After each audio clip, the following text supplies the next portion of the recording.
పోయిన వారం మనం ఏ పాఠం నేర్చుకున్నామండి పరిశుద్ధ గ్రంథం నుంచి? అంతకుముందు వారం సువార్త అనగానేమి, పోయిన వారం సువార్త యొక్క ప్రాముఖ్యత ఏంటి, సువార్త చేయాల్సిన అవసరం ఉందా, దాని గురించి మాట్లాడండి. సువార్త చేయాల్సిన అవసరం ఉందా అంటారా? యేసుక్రీస్తే తండ్రి దగ్గర నేర్చుకొని మనకు బోధించాడు. పరిశుద్ధాత్మ కూడా నేర్చుకొని వచ్చి మనకు బోధించాడు. తర్వాత అపోస్తులు కానీ ప్రవక్తలందరూ కూడా ఎక్కడి నుంచి నేర్చుకున్నారండి? దేవుని మాట నుంచి నేర్చుకొని ప్రకటించారు. వాళ్ళు కూడా ప్రవక్తల కాడి నుంచి తర్వాత అపోస్తులు మొదటి శతాబ్దంలో అపోస్తుల వరకు కూడా వాళ్ళు ప్రకటించారు. ప్రకటించడం కోసం చాలా శ్రమలు పడ్డారు, ప్రాణం సైతం కోల్పోయారు, అర్పించారు. సో ఈ రోజు వరకు కూడా సువార్త అనేది చాలా ప్రాముఖ్యమని మనం తెలుసుకున్నాం. అయితే సువార్త ఎలా ప్రకటించాలి, సువార్త అనగానేమని తెలుసుకున్నాం. సువార్త అనగానేమనేది విషయం, సువార్త ఎలా ప్రకటించాలి, విధానం అనంటారు కదండి. ఒక విషయం తెలిసినప్పుడు దాన్ని ఏ విధంగా చేయాలో కూడా తెలియాలి. ఇందుకోసం ఒక ఉదాహరణ చెప్తానండి. గన్, ఇప్పుడు రివాల్వర్ ఉంటుంది, గన్ పేల్చడం నేర్చుకోవడానికి ఇద్దరు కుర్రోళ్ళు వెళ్ళారండి. ఒక ఇద్దరు వ్యక్తులు నేర్చుకుంటాకి వెళ్ళారు. అయితే వాళ్ళు ఏం చేశారంటే నేర్చుకుంటాకి వెళ్ళిన తర్వాత అక్కడ మాస్టర్ ఉంటుంది కదా, నేర్పించే మాస్టరు కొంత నేర్చుకున్న తర్వాత వెళ్ళిపోయాడు ఒక వ్యక్తి. తర్వాత ఇంకొంత నేర్చుకున్న తర్వాత ఇంకో వ్యక్తి వెళ్ళిపోయాడు. అతను ప్రాక్టీస్ చేయడం మొదలుపెట్టాడు, గన్ ప్రాక్టీస్ చేయడం, గన్ కాల్చడం. అయితే ఒక బస్ స్టాండ్ దగ్గరికి వెళ్ళి స్టార్ట్ చేశాడు ప్రాక్టీస్ చేయడం. ఓకే, సో తన రెండో రోజు ఏం తెలిసింది, తను జైల్లో ఉండడం తెలిసింది, అవునా కదా. తర్వాత ఇంకో వ్యక్తి ఏంటండి, చక్కగా జనాలు లేకుండా కొంచెం అడవి ప్రాంతం లాగా ఉన్న ఏరియాలోకి వెళ్ళి స్టార్ట్ చేసాడు నేర్చుకోవడం. అయితే అందరూ ఇలా చేస్తున్నారు కదా, ప్రాక్టీస్ అందరూ ఇలాగే కామన్గా చేస్తారు కదా, ఇలా చేయటం. సో మనం ఇలా చేద్దాం అనుకున్నాం. అంటే నేర్చుకోవాలన్న విషయం తెలుస్తుంది కానీ ఎలా నేర్చుకోవాలో తెలియలేదు. ఇప్పుడు సువార్త ప్రకటించడం చాలా ఇంపార్టెంట్. సువార్త ఖచ్చితంగా ప్రకటించాలి. సువార్త ప్రకటించకపోతే మనకి శ్రమ, అవునా కదా. సువార్త ప్రకటించని ఎడల నాకు శ్రమే కదా. సో ఈ శ్రమే కదా అని చెప్పేసి ఎలా పడితే వెళ్ళిపోతే బాగుంటుంది అంటారా? అంటే విషయం ఎంత అవసరమో విధానం కూడా అంతే అవసరం. సువార్త యొక్క అవసరత చాలా ఉందని మనం తెలుసుకుందాం, అవునా కదా. ఒకసారి యోహాను సువార్త 17వ అధ్యాయం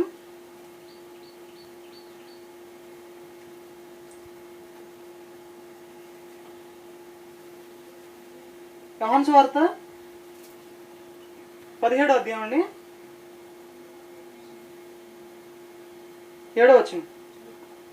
నీవు నాకు అనుగ్రహించిన మాటలు నేను వారికి ఇచ్చి ఉన్నాను, వారు ఆ మాటను అంగీకరించి నేను నీ యొద్ద నుండి బయలుదేరి వచ్చిన నిజముగా ఎరిగి. సరిపోతుంది. ఇప్పుడు నీవు నాకు అనుగ్రహించిన మాటలు వారికి ఇచ్చి ఉన్నాను. యేసుప్రభు వెళ్ళిపోతే ఎవరికి ఇచ్చారండి? శిష్యులకు ఇచ్చారు. ఎందుకు ఇచ్చారు? ప్రకటించమనే కదా, సువార్త ప్రకటించమని ఇచ్చారు. 14వ వచనం చూడండి. అది వారికి నీ వాక్యం ఇచ్చి ఉన్నాను, నేను లోక సంబంధిని కానట్టు వారును లోక సంబంధులు కారు కనుక లోకము వారిని ద్వేషించును.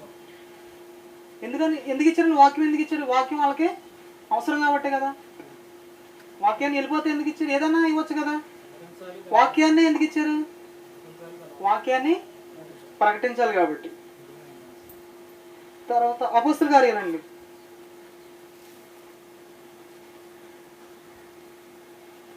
అపోస్తల కార్యాలు 20వ అధ్యాయం 32వ వచనం. ఇప్పుడు దేవునికిని ఆయన కృపావాక్యమునకు మిమ్మును అప్పగించుచున్నాను. ఎవరినండి? శిష్యులు. ఎవరికి అప్పగించుకుంటున్నారు? వాక్యానికి అప్పగించుతున్నాడు. ఎందుకని? వాక్యం అనేది చాలా అవసరం అనేది. అయితే మనకి ప్రకటించేటప్పుడు విషయం పైన అవగాహన ఉండాలి, విధానం పైన, రెండిటిపైన కూడా అవగాహన ఉండాలి. యేసుక్రీస్తు వారు వెళ్ళిపోతూ శిష్యులకు ఏం అప్పగించారండి? వాక్యాన్ని. వాక్యం ఎందుకు అప్పగించారు? వాక్యమే ప్రాముఖ్యమైనది కాబట్టి అది అప్పగించేనే ఉపయోగం. వాళ్ళు చేయాల్సిన పని అదే కాబట్టి వాళ్ళకి అదే అప్పగించారు. చెప్పాను కదండి ఎగ్జాంపుల్. ఏం చెప్పాం? మనం ఏదైనా చేసేటప్పుడు విధానం తెలియాలి, విషయం తెలియాలి. ఫస్ట్ విషయం తెలియాలి, విధానం తెలియాలి. సో గన్ని మనం నేర్చుకునేటప్పుడు ఏ విధంగా చేయాలో సగం నేర్చుకుని వెళ్ళిపోతే సువార్త అనగానే నేర్చుకున్నాం. తర్వాత ఏం చేస్తాం? దాని అవసరత ఎంత ఉంది, అసలు చేయాల్సిన అవసరం ఉందా అని నేర్చుకున్నాం. వెళ్ళిపోతే తర్వాత ఇప్పుడు స్టార్ట్ చేయాలి కదా మనం. వర్క్ స్టార్ట్ చేయాలి. వర్క్ స్టార్ట్ చేయాలంటే ఎలా చేయాలనేది తెలియాలి. సో నేర్చుకునేటప్పుడు మనం ఏం చేయాలి? పూర్తిగా నేర్చుకోవాలి. విషయం ఏంటి, విధానం ఏంటి. ఒకసారి మత్తయి సువార్త వాక్యాన్ని ఇచ్చారు కదండి. శిష్యులకి ఏం చేశారు? వాక్యానికి వాళ్ళని అప్పగించాడు. అప్పగించి వాళ్ళని వెళ్ళమన్నారు. ఎక్కడికి వెళ్ళమన్నారు ఒకసారి చూద్దామండి. మత్తయి సువార్త 10:16 అండి. ఇదిగో తోడేల మధ్యకు గొర్రెలను పంపినట్టు నేను మిమ్మల్ని పంపుచున్నాను. పాముల వలె వివేకులను, పావురముల వలె నిష్కపటులై ఉండుడి. మా శిష్యులు ఎక్కడ పంపించాడండి? తోడేల మధ్యకు. తోడేల మధ్యకు వెళ్ళిన వ్యక్తి ఎలా ఉండాలని చెప్తున్నారండి? పాముల వల్ల వివేకంగా, పావురం వల్ల నిష్కపటంగా ఉండాలి. మనం సువార్త ప్రకటించేటప్పుడు ఎలా ఉండాలండి? వివేకం ఉండాలి. తర్వాత నిష్కపటంగా ఉండాలి. ఇందా మనం మాట్లాడుకున్నాం. నిష్కపటంగా, స్వార్థం లేకుండా సహాయం చేయాలి. స్వార్థ చేయటం సహాయం అంటారా? ఒకరు సహాయం చేసినట్టేగా. మరి దీని స్వార్థం కోసం చేస్తున్నావా, నిష్కపటంగా చేస్తున్నావా? అంటే స్వార్థ చేసడానికి మనం వెళ్ళేటప్పుడు ఎలా ఉండాలి? పావురం వలె వివేకంగా ఉండాలి, పావురం వలె నిష్కపటంగా ఉండాలి. దేవుడు ఏమిచ్చి పంపిస్తున్నాడు? వాక్యాన్ని అప్పగించి వాళ్ళకి పంపించేటప్పుడు ఏం చెప్తున్నారు? మీరు తోడల మధ్యకి వెళ్తున్నారు, మీరు ఎలా ఉండాలంటే పావురం వల్లే నిష్కపటంగా ఉండాలి, పాము వల్లే. అంటే మీరు ప్రకటించేటప్పుడు ఎలా ఉండాలి? వివేకంగా ఆలోచించాలి. కొంతమంది ఏం చేస్తారంటే ప్రకటించేటప్పుడు వివేకం లేకుండా ప్రకటిస్తారు. ఒక వ్యక్తికి సువార్త ప్రకటించడానికి అవకాశం వచ్చిందండి. అలాంటి వ్యక్తి కుర్రోడికి సువార్త కొంచెం పర్లేదు ప్రకటిస్తుందని చెప్పేసి ఒక సంఘం వారు ఇన్వైట్ చేశారు. ఇన్వైట్ చేసిన తర్వాత వాళ్ళకి కొంత అయితే మనం చెప్పుకుంటూ ఉంటాం సువార్త మనం ఎలా ప్రకటించాలి, బైబిల్ ఎలా చదువుకోవాలి. సో ప్రతి విషయాన్ని అంచెలంచెలుగా నేర్చుకుంటూ మనం ఇక్కడికి వచ్చేవాడి. అయితే మనం సువార్త ప్రకటించేటప్పుడు కొన్ని విషయాలు కొన్ని సంఘాలకి తెలియదు, అవునంటారు కదా. ఉదాహరణకి కొన్ని సంఘాలకి మనం వెళ్ళినప్పుడు కూర్చొని ప్రకటించకూడదని చెప్తారు. జనరల్గా వాళ్ళకి తెలిసింది అది. అయితే వాళ్ళు చెప్పే విషయాన్ని వింటారు. కొన్ని యేసుక్రీస్తు గురించి కానీ, బైబిల్లో కొన్ని విషయాలు కానీ, అన్ని విషయాలు సువార్త ప్రకటించగలిగితే కొంతమంది దానిలో కూడా ఆలోచించే వ్యక్తి ఉంటారు. అయితే ఒక వ్యక్తి ఏం చేశాడంటే సువార్త మా సంఘంలో ప్రకటించమని చెప్పేసి ఒక వ్యక్తిని పిలిచారు. పిలిచినప్పుడు ఇతను ఏం చేయాలంటే వాళ్ళ యొక్క మైండ్ సెట్ వీళ్ళకి తెలుసు, ప్రకటించే వ్యక్తికి తెలుసు. అంటే వీళ్ళకి కూర్చొని ప్రకటిస్తే వీళ్ళకి నచ్చదు, అవునా కదా. సో దాన్ని మనం ఏం చేయాలి? వివేకంగా అక్కడ ప్రవర్తించగలగాలి. వివేకం ప్రకటించాలా లేదా? సో డైరెక్ట్గా వెళ్ళి మనం కొట్టేస్తే, ఇప్పుడు ఫస్ట్ మనం ఏదో చెప్పాలని వెళ్ళామండి, ఇప్పుడు నువ్వు తప్పు చేసావురా అని శిక్షకి పంపించాలి అతని. మళ్ళీ వెళ్తాగానే మనం చెమ్మే కొట్టేసాం అనుకోండి, మనం చెప్పేది అడిగి అర్థం కాదు. సో అతను ఏం చేయాలంటే ఇతను ఫిక్స్ అయిపోయి వెళ్ళిపోతాడు. ఇప్పుడు నేను కూర్చొని ప్రకటిస్తా, మీకు ఏమైనా డౌటా అంటే ఎలా ఉంటుంది? వింటాడా? అసలు అతను ముందు ఎమ్మడే తీసుకెళ్ళి బయట కూర్చోబెట్టేది, ఇంకెప్పుడు రావద్దు. అంటే ఇతను వివేకంగా, ఇతని దగ్గర విషయం ఉంది, విధానం లేదు, అవునంటారు కదండి. విషయం ఉంది, ఈయన దగ్గర చాలా విషయం ఉంది, విధానం లేదు. అప్పుడు బయటికి వెళ్ళి ఈయన ఏమనుకుంటాడంటే సత్యానికి వెళ్ళి చెవి అగ్గరండి అనుకుంటాడు, అవునా కదండి. ఏమంటారు? సత్యానికి చెవి అగ్గడానికి నీకు అవకాశం ఇచ్చారు, సువార్త ప్రకటించాలని చెప్పమని గంట ఇచ్చారండి టైము. అంటే సువార్త వినడానికా, వినకుండా ఉండడానికా? వాళ్ళు కూడా దేవుని పిల్లలే కదండి. వాళ్ళకి వివేకంతో చెప్పాలి. ఫస్ట్ సువార్త వాళ్ళకి ఏదైతే వింటున్నారో దాన్ని తీసుకెళ్ళాలి. అయితే పౌలు గారు కూడా ఏ విధంగా దేవుని జ్ఞానం లేని వారికి ఏ విధంగా ప్రకటించాడు? ఉన్నవారికి ఎలా ప్రకటించారు అనే విషయాన్ని ఈరోజు నేర్చుకుందామండి బైబిల్ నుంచి. సరేనండి. అంటే వివేకంతో మనం ఎలా చేయాలి, నిష్కపటంగా మనం ఎలా చేయాలి, విషయాన్ని విధానంలో ఎలా తీసుకెళ్ళాలి అనే విషయాలు మనం నేర్చుకుందామండి. అయితే మనం ప్రభు మనల్ని వాక్యం ఇచ్చి మనల్ని ముందుకు నడిపించేటప్పుడు అనేక విధాలుగా ఏ విధంగా చెప్పాలని కూడా వివేకంగా ఎలా ఉండాలి. అయితే సువార్త ప్రకటించేటప్పుడు సువార్త వినేవాడు దేవుని గురించి తెలిసిన వ్యక్త, దేవుని గురించి తెలియని వ్యక్త, చదువుకున్న వ్యక్త, చదువులేని వ్యక్త అనే విషయాన్ని మనం గ్రహించాలి. అప్పుడే వివేకంగా మాట్లాడుతున్నట్టు. ఆ విధంగా గ్రహించుకోకుండా మనం మాట్లాడుకుంటూ వెళ్ళిపోతే, ఇప్పుడు కొంతమంది ఉన్నారండి చదువులేని వ్యక్తులు మన ఉన్నారు, వాళ్ళకి ప్రకటించాలి, సువార్త ప్రకటించాలి అన్నప్పుడు వాళ్ళని తీసుకెళ్ళిపోయి మన అపొస్తలుల కార్యాల్లో పౌలు గారు ఎన్ని శ్రమలు పడ్డారు మీకు తెలుసు అంటే ఎలా ఉంటుంది వాళ్ళకి అర్థం అవుద్దా? అపొస్తలుల కార్యాల్లో మనకి మొదటి శతాబ్దంలో అపొస్తలులు ఎంత కష్టపడ్డారు, ఎంత కష్టపడితే సువార్త వచ్చిందో మీకు తెలుసు అంటే వాళ్ళకి అర్థం అవుద్దండి? వాళ్ళకి అర్థమయ్యే భాషలో చెప్పాలి. చదువులేని వారికి ఎలా చెప్పాలి, చదువుకున్న వారికి ఏ విధంగా చెప్పాలనే విషయాన్ని మనం గ్రహించి వివేకంతో వెళ్ళాలండి. సో దీనికోసం ఒక ఎగ్జాంపుల్ చెప్తానండి. ఒక 10వ తరగతి ఇంటర్మీడియట్ చదువుకునే వ్యక్తికి కొంచెం జ్ఞానం ఉందా, చదువు ఉంది కదా. ఒక మాస్టర్ ఏం చేశారంటే వాళ్ళకి ఒక ఎగ్జాంపుల్ చెప్పారండి. ఒకసారి జాగ్రత్తగానండి, మీకు ఈ ఆన్సర్ తెలిస్తే కనుక కొంచెం దానికి నేను చెప్తాను. ఒక కాకు ఉందండి.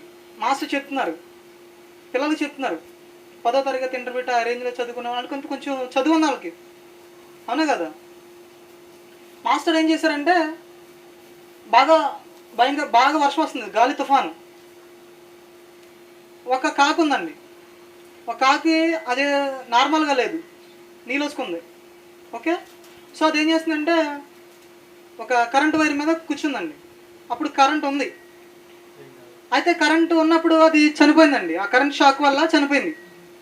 అయితే కరెంట్ షాక్ తగిలినప్పుడు పిల్ల ముందు చనిపోయిందా, తల్లి ముందు చనిపోయిందా అని అడిగారండి. ఈ విషయం వాళ్ళకి ఇక ఆలోచిస్తారు, వదిలేస్తారు. మా క్వశ్చన్ వేసేసి మాస్టర్ ఏం చేశారు, వదిలేస్తారండి. వాళ్ళు రోజంతా నైట్ అంతా నిద్రపోకుండా ఆలోచిస్తూనే ఉన్నారు. పిల్ల ముందు చనిపోయిందా, తల్లి ముందు చనిపోయిందా, వర్షం వస్తుంది, ఇక్కడ వర్షం ఏంటి, వర్షం ఎందుకు వచ్చింది. సో ఇలా ఆలోచిస్తూ ఉన్నారండి.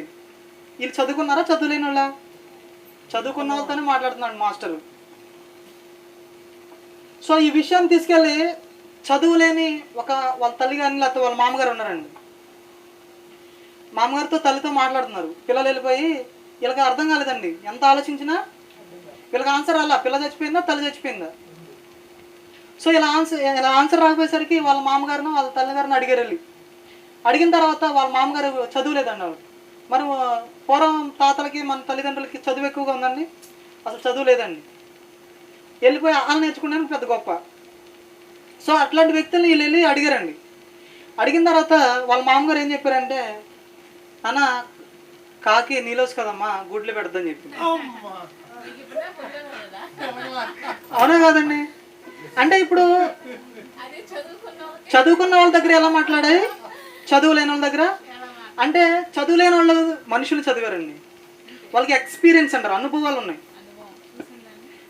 వాళ్ళకి ఎక్కువ జ్ఞానం ఉందంటే మనకి ఎక్కువ జ్ఞానం ఉందంటే వాళ్ళకి ఎక్కువ జ్ఞానం, చాలా వరకు జ్ఞానం ఎక్కువ ఉందని చెప్పొచ్చు. ఎందుకంటే వాళ్ళ అనుభవంతో మాట్లాడతారు, మనం చదువుకున్న దాన్ని బట్టి మాట్లాడతాం. మనం ఇదంతా చదువు మనం ఏంటి, కాకుని ఎప్పుడు చూడండి చదువుకునేవాడు సరిగ్గా, వాడి జీవితాన్ని అబ్జర్వ్ చేయడు. కాకి జీవితాన్ని ఎప్పుడైనా అబ్జర్వ్ చేస్తాడండి. చిన్నప్పటి నుంచి వాళ్ళు చదువు లేకపోయినా చిన్నప్పటి నుంచి పొలాల్లోకి వెళ్ళి ఒక కాకులు ఏం చేస్తుంది, ఎక్కడ గుడ్లు పెడుతున్నాయి వాళ్ళతో ఆ గుడ్లతో కూడా ఆడుకున్న సందర్భాలు ఉన్నాయండి. ఆ గుడ్లను కూడా పట్టుకున్న సందర్భాలు ఎవరికి ఉన్నాయి, ఆ చదువు లేని వ్యక్తికి ఉన్నాయండి. అంటే వాళ్ళకి ఏ విధంగా ప్రకటించాలి, వీళ్ళకి ఏ విధంగా ప్రకటించాలి. వాళ్ళు చదువుకున్నప్పుడు ఒకసారి చూడండి, దాని షాప్ దగ్గరికి వెళ్ళినప్పుడు వెంటనే ఫోన్ తీసి ఎంత ఏం కొన్నాడో ఇలా చూసుకుని ఇలా చేసుకుని చేస్తాడు. ఆల్రెడీ అతను అమ్మే వ్యక్తికి చదువు ఉండదండి. అసలు వాళ్ళు మొత్తం ఎన్ని 100 ఐటెంలు తీసుకోండి అండి, ఎంత అయింది డబ్బులు ఏమని చెప్తాడు. అంటే అతనికి ఎక్కువ ఉందా, నాలెడ్జ్ అతనికి ఎక్కువ ఉందా అంటారా? అక్కడి వరకు ఎందుకంటే మన గురించి మనం ఆలోచించండి. ఒకప్పుడు ఫోన్ లేనప్పుడు సుమారు 10 నుంచి 20 నెంబర్లు మన ఫోన్ నెంబర్ గుర్తుండి చెప్పేసేవాళ్ళం అండి. మా నాన్నగారి నెంబర్ ఎంత, మా తాతగారి నెంబర్ ఎంత, మా అక్క నెంబర్ ఎంత, మా అంకుల్ నెంబర్ ఎంత అని చెప్పేసి మన నెంబర్ మనం చూసుకోవాల్సి వస్తుంది. ఎందుకంటే చదువు ఎక్కువైంది. అంటే ఇక్కడ మనం వివేకంగా ఆలోచించాలండి. మనం ఎవరితో మాట్లాడుతున్నాం, ఎలా మాట్లాడుతున్నాం. ఇప్పుడు స్వార్థ ప్రకటించడానికి చదువు లేని వాళ్ళు కొంచెం ఆలోచిస్తున్నాం. ఇప్పుడు మన యాకోబు గారు అన్నారండి, అవునా కదా. నేను ఆల్రెడీ మన సార్ చెప్పాను ఈ స్వార్థ ఎలా ప్రకటించాలని, దాని గురించి వచ్చేవారం ఉంటుందండి అని చెప్పాను, అవునా కదా. చాలా ఇప్పుడు వాళ్ళు ఏం చేయాలంటే సాధారణంగా డైలీ జరిగే సందర్భాలని తీసుకోవాలి, దాని నుంచి స్వార్థ ప్రకటించాలి. మా బాబు ఎంత ఉన్నా చూసాను, నా 6 సంవత్సరాలు 7 సంవత్సరాలు ఉంది. అమ్మ వర్షం ఎక్కడి నుంచి వస్తుందని అడుగుతున్నాడు. వర్షం ఎక్కడ ఉంది, ఇప్పుడు ఆయన చదువులేదు, ఎలా చెప్పాలి, అవునా కదా. దేవుడు పంపిస్తున్నాడు, దేవుడు పంపించేస్తాడంటే వాడు నమ్మేస్తాడండి.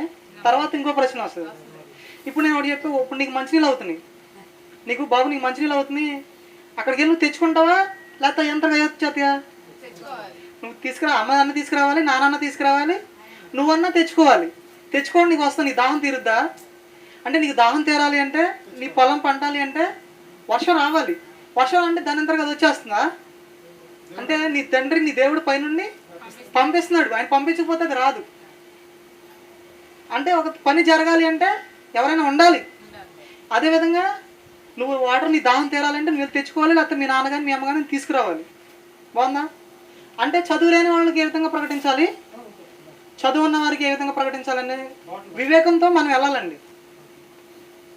ఫర్ ఎగ్జాంపుల్ నా జీవితం, మన ఎక్స్పీరియన్స్, నా అనుభవం, ఒక అతను బాప్తిసం తీసుకుంటున్నాడు. అయితే అతను ఏ బాప్తిసం తీసుకున్నా నాకు తెలీదు.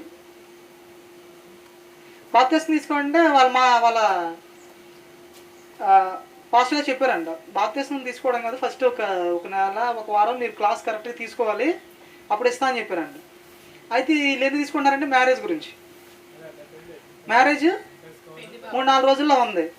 ఇప్పుడు అతను నాతో 1 గంటకు ముందు 2 గంటల గురించి మాట్లాడుతున్నాను. నాతో పెళ్ళి గురించి నువ్వు బాప్తిసం తీసుకుంటే నీకు మంచిది కాదు, అసలు తీసుకోకూడదని చెప్తే అసలు నాకు ఎప్పుడైనా నేను వింటాడు నా మాట. ఏం చెప్పానంటే, మీ మాస్టర్ గారు అంటే మీ ఫాస్ట్గా చెప్పింది కరెక్టే, వాక్యం విను, నేర్చుకున్న తర్వాత ఎందుకు తీసుకోవాలి, తర్వాత తీసుకో, నో ప్రాబ్లం. ఒకవేళ ఇప్పుడు నువ్వు తీసుకో 1 గంటలో 2 గంటలో నువ్వు తీసుకున్నావు కాబట్టి ఆయన క్లాస్ ఏదైతే ఉందో దాన్ని తీసుకొని నేర్చుకో, పూర్తిగా తెలుసుకున్న తర్వాత నువ్వు తీసుకొని చెప్పాను. ఇప్పుడు అతను నువ్వు పెళ్ళి మాని ఇప్పుడు ప్రజెంట్ అంటే ఇప్పుడు ఎప్పుడు నాతో మాట్లాడతాడా అంటే వివేకం ఉందా, నాకు వివేకం లేదా.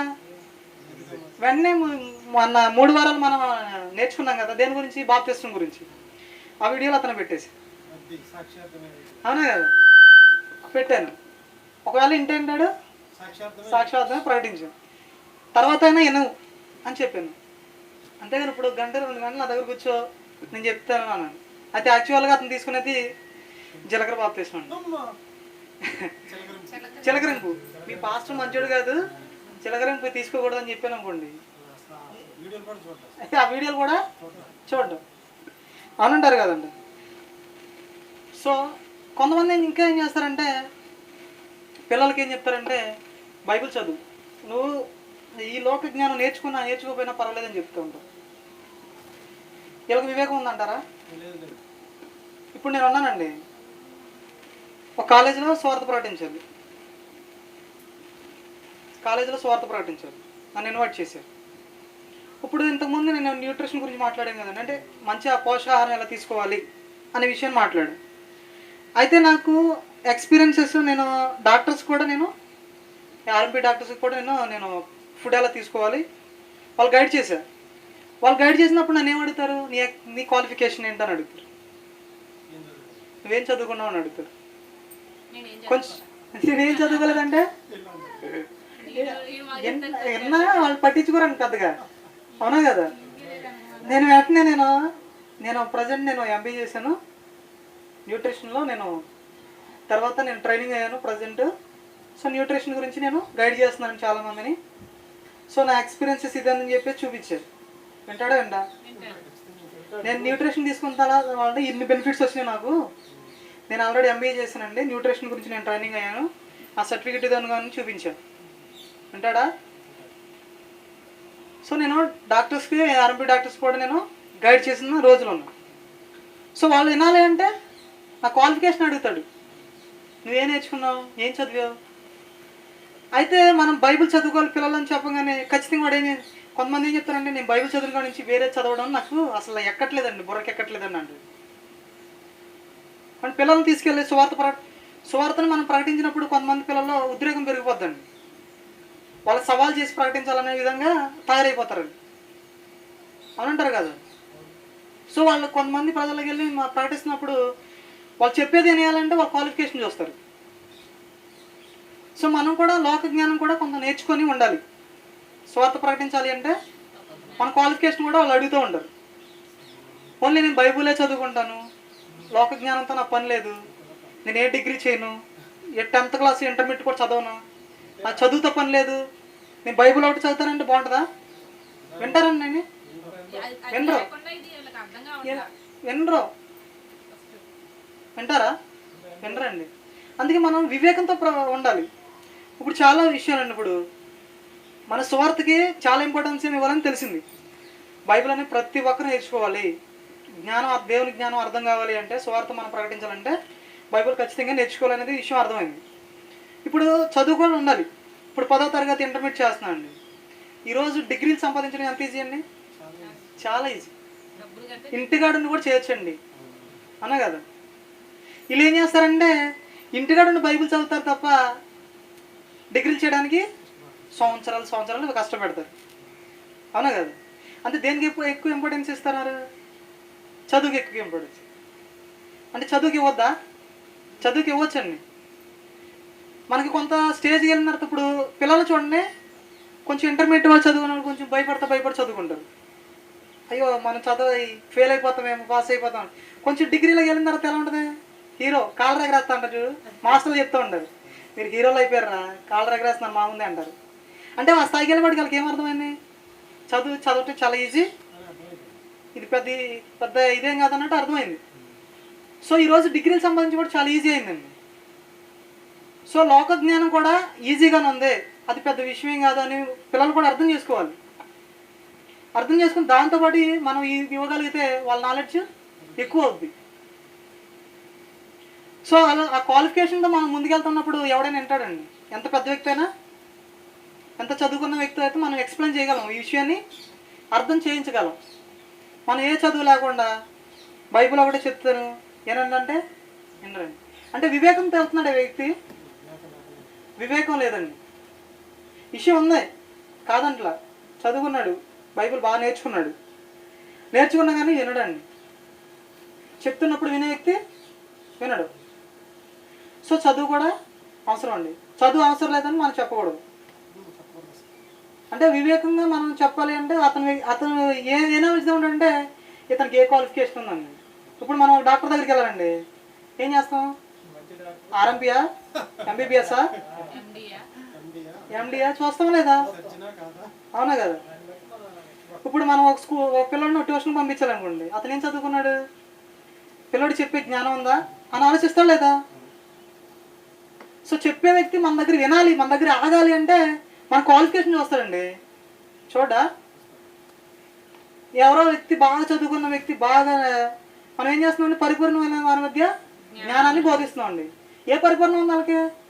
బైబిల్లో పరిపూర్ణం లేదండి, ఆ విషయం మనకు తెలుసు. లోకంలో పరిపూర్ణం ఉంది అంటే నేను పరిపూర్ణంగా ఉన్నాను, వీడు పరిపూర్ణంగా ఉన్నా లేదో చూసుకుంటాడు, అవునా కదా. అంటే మనం వివేకంగా ఉండాలి. పిల్లల్ని కూడా చదువుకున్నానా, చదువుతో పాటు బైబిల్ జ్ఞానాన్ని దాన్ని పోల్చి మనం ప్రకటిస్తూ ఉండాలి. అంతేగాని వివేకం లేకుండా మావాడు బైబిలే చదువుతాడు, లోక జ్ఞానం చదవడు, అక్కర్లేదు అంటే కుదరదు. అవసరం ఉందా అంటే ఉంది కొంతవరకు, లోక జ్ఞానం కూడా అవసరం. ఈ స్వార్థం మనం ముందుకు తీసుకెళ్ళాలి అంటే ఆ క్వాలిఫికేషన్ కూడా మనం చూపించాల్సిన అవసరత అక్కడక్కడ ఉంటుంది. అన్ని చోట్ల కాకపోయినా కొన్ని చోట్ల స్వార్థ ప్రకటించాలంటే అవసరం. అందుకే మనం వివేకం తేలాలండి, అవునా కదా. అయితే చెప్పాను కదండి ఇందాడ కా గురించి మనం అర్థమవుతుంది. ఈరోజు చదువుకున్న పిల్లలకి అర్థం అవ్వట్లేదండి. అంటే చదువుకున్న పిల్లలకి కొంత జ్ఞానం ఇప్పుడు అర్థం కావట్లేదండి. అంటే ఇప్పుడు స్వార్థ ప్రకటించడానికి కొంచెం చదువు లేకపోయినా పర్వాలా, ఎవరికి చెప్పాలి ఆ స్థాయిలో చెప్పచ్చు. ఏమండి, సువార్త కొంతమందికి ఎలా ప్రకటించాలో వాళ్ళ అనుభవాలు తీసుకోవాలండి. మనం పోయిన వారం మనం తీసుకున్నామండి సువార్త అనగానేమి అని తీసుకున్నప్పుడు మనం ఏం చేసాం, ఒక తండ్రి ఉన్నాడండి. ఆ తండ్రి చిన్నప్పటి నుంచి కష్టపడ్డాడండి. చిన్న నుంచి కష్టపడి తాటేకింట్లో నుంచి ఒక మేడ కట్టి దాంట్లో ఏసీ వరకు తీసుకొచ్చి ఆ ఏసీలో కూర్చోబెడితే ఆ వ్యక్తికి తండ్రికి తన కొడుక్కి ఏమన్నా తెలుస్తుందా, కష్టం అనేది తెలుస్తుందా అని ఒక చదువులేని వ్యక్తిని అడిగానండి. అవును కరెక్టే కదా, ఇది కరెక్టే కదా, అవును కదా, అతనికి కూడా కష్టం తెలియాలి కదా. అంటే నేను కష్టపడి నేను పిల్లలు సుఖాన్ని ఇవ్వాలనుకున్నా కానీ అతని కష్టం తెలియకుండా పెంచితే అతను ఎలాంటి వ్యర్థమైన వాటికి వెళ్తాడో అన్న ఆలోచన ఇతనికి వస్తుందా లేదా? అంటే చదువు లేని వ్యక్తికి ఈ విధంగా చెప్తే బాగుంటుందిగా, అంటే అలా కూడా చెప్పాలిగా. అంటే చదువు లేని వ్యక్తి కూడా మనం స్వార్థ ప్రకటించడం ఎలా అనేది వివేకంతో చెప్పాలి. కొన్ని సందర్భాలు మనం స్వార్థ ప్రకటించడానికి చదువులేని వాళ్ళ దగ్గర కూడా వెళ్తూ ఉంటాం. వాళ్ళకి ఏ విధంగా ప్రకటించాలి. అలాగే పౌలు గారు కూడా చాలా సందర్భాల్లో దేవుని జ్ఞానం లేని చోట్ల కూడా ప్రకటించాడు. ఆయన ఏం చేశాడంటే అన్యజనుల మధ్య స్వార్థ ప్రకటించాలని ఆశ కలిగి ఉన్నాడా లేదా? మనం పోయిన వారం చదువుకున్నాం. సో అనేక విధాలుగా క్రైస్తవేత్తరులకి మధ్య కూడా మనం స్వార్థ ప్రకటిస్తూ ఉన్నాం. అలాగే పౌలు గారు ఉన్న సందర్భంలో కూడా ఇశ్రాయేలీయులు కాని వారికి కూడా ప్రకటించాడు. చూద్దామా పౌలు గారు ఏ విధంగా ప్రకటించారు. అయితే దేవుని జ్ఞానం ప్రకటించేటప్పుడు నాలెడ్జ్ ఉండాలండి. ఎక్కడ ప్రకటిస్తున్నాం ఏమండి? క్రైస్తవుల దగ్గర ప్రకటిస్తున్నావా, క్రైస్తవేతరుల దగ్గర ప్రకటిస్తున్నాం అనే విషయాన్ని మనం తెలుసుకోవాలి. అపోస్తలుల కార్యాలు ఈయన పౌలు గారు ఏం చేస్తున్నారంటే యూదులతో తన స్వార్థను పంచుకుంటున్నారండి. ఈ సందర్భంలో ఒక సందర్భం చూద్దాం. దేవుని ప్రజల మధ్య ఆయన స్వార్థ ప్రకటిస్తున్నాడు. ఎవరో పౌలు గారు. అపోస్తలుల కార్యాలు 13వ అధ్యాయం 17వ వచనం నుంచి చూద్దామండి. ఇశ్రాయేలీయులు అంటే ఇప్పుడు ఈయనకి దేవుని జ్ఞానం ఉందా లేదా? దేవుడు అంటే తెలుసా లేదా వీళ్ళకి? ఇక్కడ నుంచి ఒకసారి మనం అపోస్తలుల కార్యాలు 13వ అధ్యాయం 17వ వచనం నుంచి చూడండి, చాలా బాగుంటుంది. దేవునికి భయపడే వాళ్ళంటే దేవుడికి తెలుసానా లేదనా? భయపడు వారులారా, ఇశ్రాయేలీయులారా, దేవునికి భయపడు వారులారా అన్నాడు. అవునా కదా? అంటే ఆల్రెడీ దేవుడికి తెలుసానా లేదనా? ఇశ్రాయేలీయులారా దేవునికి భయపడు వారులారా అంటే భయపడుతున్నారు అంటే దేవునికి భయపడుతున్నారు అంటే వీళ్ళకి దేవుడు తెలుసానా తెలీదనా? దేవుడు వాళ్ళకి తెలుసు ఆల్రెడీ. ఈయన స్టార్ట్ చేశారు, పౌలు గారు స్టార్ట్ చేశారు, స్వార్థ ప్రకటించడం స్టార్ట్ చేశారు. స్వార్థ ప్రకటన చేసినప్పుడు ఏం చెప్తున్నారు? దేవుని పిల్లారా, దేవునికి భయపడే వారులారా, ఇశ్రాయేలీయులారా అంటున్నారు. అవునా కదా? అంటే దేవుడు వాళ్ళకి తెలుసా లేదా? దేవుని గురించి తెలిసిన వారి మధ్య పౌలు గారు ఏ విధంగా స్వార్థ ప్రకటిస్తున్నారు ఒకసారి చూడండి, చదవండి, వినుడి. ఈ ప్రజల దేవుడు మన పితరులను ఏర్పరచుకుని వారు ఐగుప్తు దేశమందు పరదేశంలో ఉన్నప్పుడు ఆ ప్రజలను హెచ్చించి తన భుజబలము చేత వారిని అక్కడ నుండి తీసుకుని వచ్చి ఇంచుమించు 40 ఏండ్ల మట్టుకు అరణ్యంలో వారి చేష్టలను సహించింది. ఇదంతా ఎవరి గురించి చెప్తున్నారండి? ఇశ్రాయేల్ గురించి. వీళ్ళందరూ దేవుడు తెలుసా? అంటే ఇశ్రాయేలీయులను దేవుడు అలా అంత బాధల్లో ఉన్నప్పుడు, వాళ్ళ శ్రమలో ఉన్నప్పుడు అలా తీసుకొచ్చి ఈ విధంగా మనం చేస్తే యేసుక్రీస్తుని ఏం చేశారు? చంపేశారు. ఎక్కడ? ఒకసారి 26వ వచనం చూడండి. సహోదరులారా, అబ్రహాము వంశస్థులారా, దేవునికి భయపడే వారులారా అని చెప్తున్నారు. ఈ రక్షణ వాక్యం మన యొద్దకు పంపబడి ఉన్నది. ఈ రక్షణ వాక్యం మన యొద్దకు పంపబడి ఉంది. యెరూషలేములో కాపురముండు వారము వారి అధికారులను ఆయననైనను ప్రతి విశ్రాంతి దినమున చదవబడుచున్న ప్రవక్తల వచనములైనను గ్రహించలేదు వాళ్ళు. ఆయనకు శిక్ష విధించుట ద్వారా ఆ వచనము నెరవేర్చారు. ఆయన యందు మరణంకు తగిన హేతువేదియు ఆయనను చంపించవలని వారు పిలాతును వేడుకొనిరి. ఇక్కడ ఏం చేశాడు పౌలు గారు? ఫస్ట్ స్టార్టింగ్ 17వ వచనంలో ఏం చేశారు? ఆయన 13-15లో స్టార్టింగ్ ఏం చేశారు? దేవుని పిల్లారా, మీరు దేవునికి భయపడే వాళ్ళు ఇశ్రాయేలు మీరు అందా. అయితే మీ పూర్వం వాళ్ళు ఏం చేశారు? ఇలా ఇశ్రాయేలు శ్రమలో ఉంటే ఆయన ఇక్కడ తీసుకొచ్చి ఇక్కడ చేస్తే ఆయన యేసుక్రీస్తు సువార్త మనకి వెలుగు పంపిస్తే ఆయన ఏం చేశారంటే ఆయన చంపేశారు. చంపేసడం వల్ల ఆయన గురించి ఏదైతే లేఖనాలు ఉన్నాయో అవన్నీ కూడా మీ ద్వారా నెరవేర్చి అయితే వాళ్ళందరూ కూడా దేవుణ్ణి నమ్మలేదయ్యా, యేసుక్రీస్తుని తెలుసుకోలేదు. ఆ యేసుక్రీస్తు గురించి చెప్పడానికి నేను వచ్చాను అని పౌలు గారు ఏం చెప్పాడు? సువార్తను ప్రకటించడం మొదలుపెట్టాడు. ఎక్కడి నుంచి తీసుకొచ్చాడు ఆయన్ని? పీతర్ల కాడి నుంచి తీసుకొచ్చాడు. వీళ్ళందరికీ ఎవరు తెలుసు? దేవుడు తెలుసా? అంటే దేవుడు తెలిసిన వారి మధ్య ఏం చేస్తున్నారు? ఈయన సువార్తను ప్రకటించడం స్టార్ట్ చేశాడు. అని ఈయన ఏం చేస్తున్నాడంటే వివేకంతో చెప్తున్నాడండి. ఈయనకి విధానం తెలుసు, విధానంలో వివేకంతో చేస్తున్నాడండి. ఆ విధానంలో ఏమి వివేకాన్ని చూపిస్తున్నాడు. ఇలా తీసుకెళ్ళి దేవుడు అంటే తెలియని వాళ్ళకి చెప్పినట్టు చెప్తే ఎలా ఉంటుంది? అలాగే బాగుండదంటారా? అంటే ఏ విధానంలో తీసుకెళ్ళాలి వీళ్ళని? మీరు దేవుడి గురించి తెలుసు, మీరు దేవుడికి భయపడుతున్నారు. అయితే మీ పితరులు ఉన్నారు కదా, వాళ్ళకి తెలీదు. తెలియక దేవుడు వాళ్ళని శ్రమలో నుంచి ఆ యొక్క దాని నుంచి తప్పించి తీసుకొచ్చి ఇలా తీసుకొస్తే చివరికి యేసుక్రీస్తు దగ్గర తీసుకొచ్చాడండి. ఆ యేసుక్రీస్తు గురించే నేను ప్రకటించడానికి వచ్చాను, ఆ యేసుక్రీస్తు గురించి నేను చెప్పడానికి వచ్చాను. ఆ యేసుక్రీస్తుని మీ పితరులు ఏం చేశారంటే చంపేశారు. ఆయన గురించి ఏదైతే వచనాలు ఉన్నాయో వాటిలన్నిటి కూడా నెరవేర్చడానికి కోసం ఆ యేసుక్రీస్తుని వీరి ద్వారా చంపడ్డాడు అని తీసుకొచ్చి యేసుక్రీస్తు గురించి స్వార్థ ప్రకటించడానికి అవన్నీ పూర్వన్నీ కూడా తీసుకొచ్చి స్వార్థ ప్రకటిస్తున్నాడండి. ఎందుకంటే వివేకంతో విధానంలో ఏ విధానంలో చెప్తే బాగుంటుంది విషయాన్ని తీసుకొచ్చాడండి. విషయాన్ని పైనుంచి తీసుకొచ్చి ఈ విధానంలో యేసుక్రీస్తుని పరిచయం చేశాడు. ఎప్పుడు చేశాడు? ఇది దేవుణ్ణి పిల్లల మధ్య చేశాడు. దేవుని జ్ఞానం ఉన్న వారి మధ్య, అంటే దేవుడు అంటే తెలిసిన వారి మధ్య చెప్పాడు, సువార్తని ప్రకటించాడు. అయితే పౌలు గారు దేవుని పిల్లలు కాను, అంటే ఇశ్రాయేల్ కాని యూదులు కాని వారి మధ్య కూడా సువార్తని ప్రకటించాడండి. ఏ విధంగా ప్రకటించాడో చూద్దాం. అన్ని జనుల మధ్య కూడా సువార్తను ప్రకటించాడండి అపొస్తలులైన పౌలు. ఓకే, 17వ అధ్యాయం 22 అపొస్తలుల గారు. పౌలు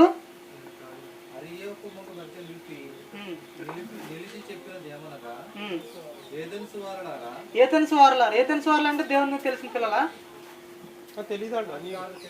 ఏథెన్సు వాళ్ళకి దేవుని గురించి తెలియదండి. అన్యులు. మీరు సమస్త విషయములలో అతి దేవతా భక్తి గలవారై ఉన్నట్టు వాళ్ళ దగ్గరికి వెళ్ళి స్టార్ట్ చేసాడండి. వాళ్ళకి దేవుని గురించి తెలియదు. భక్తి ఉందా మీ దగ్గర? కాకపోతే అతి భక్తి, చాలా భక్తి ఎక్కువ ఉందని చెప్తున్నాడు అండి. వాళ్ళ దగ్గరికి వెళ్ళి ఏం ప్రకటిస్తాడు? ఏం స్టార్ట్ చేశాడు? ఏథెన్సులో ఉన్న వాళ్ళారా అని చెప్తున్నారు. అక్కడ ఏం చెప్పాడు? దేవుడి పిల్లారా, దేవునికి భయపడే వాళ్ళారా అని చెప్తున్నారు. అంటే వీళ్ళు ఏం చేస్తున్నారు? ఇక్కడికి వచ్చి ఇక్కడ ఏథెన్సులో గురించి అని చెప్తున్నారు. ఏథెన్సులో ఉన్న వాళ్ళారా అని అన్నారు. అక్కడ ఏమన్నారు? దేవునికి భయపడే వాళ్ళరా అంటే మీరు ఆల్రెడీ దేవుడు తెలుసు అని చెప్తున్నారు. ఇక్కడ వచ్చి ఏథెన్సులో ఉన్న వాళ్ళారా మీరు చెప్పండి. తర్వాత అతి దేవతా భక్తి